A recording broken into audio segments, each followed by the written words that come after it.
2025 সালে যুক্তরাষ্ট্র জুড়ে বন্দুক সহিংসতার ভয়াবহ চিত্র উঠে এসেছে। গান ভায়োলেন্স আর্কাইভ প্রকাশিত প্রাথমিক পরিসংখ্যান অনুযায়ী বছর জুড়ে দেশটিতে অন্তত 40,000 মানুষ গুলিবিদ্ধ হয়েছে। এর মধ্যে প্রাণ হারিয়েছে 14,600 জনের বেশি এবং আহত হয়েছে আরও প্রায় 26,100 জন। সম্প্রতি প্রকাশিত এই তথ্য আবারও যুক্তরাষ্ট্রে বন্দুক সহিংসতার গভীর সংকটকে সামনে নিয়ে এসেছে। গান ভায়োলেন্স আর্কাইভের তথ্য অনুযায়ী 2025 সালে যুক্তরাষ্ট্রে অন্তত 460টি গণগুলির ঘটনা ঘটেছে।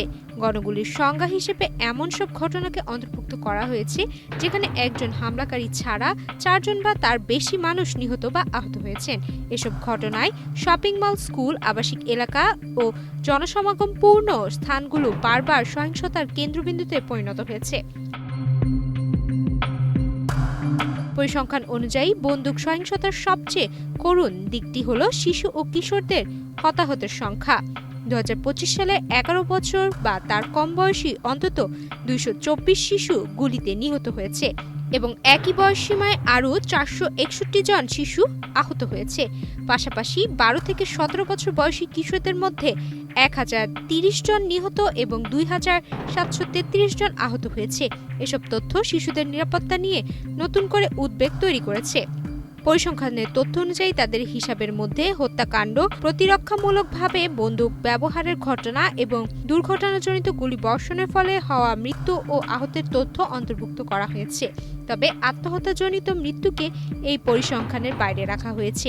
একই সঙ্গে যুক্তরাষ্ট্রের রোগ নিয়ন্ত্রণ ও প্রতিরোধ কেন্দ্রের প্রাথমিক হিসাবের বরাতে জানানো হয়েছে 2025 সালে বন্দুক ব্যবহার করে আত্মহত্যার ঘটনায় প্রাণ হারিয়েছে 24,000-এর বেশি মানুষ। স্থানীয় গণমাধ্যমগুলো উল্লেখ করেছে 2021 সালের পর টানা 4 বছর ধরে গুলিবর্ষণের ঘটনায় মৃত্যু ও আহতের সংখ্যা কিছুটা কমলেও পরিস্থিতি এখনো ভয়াবহ।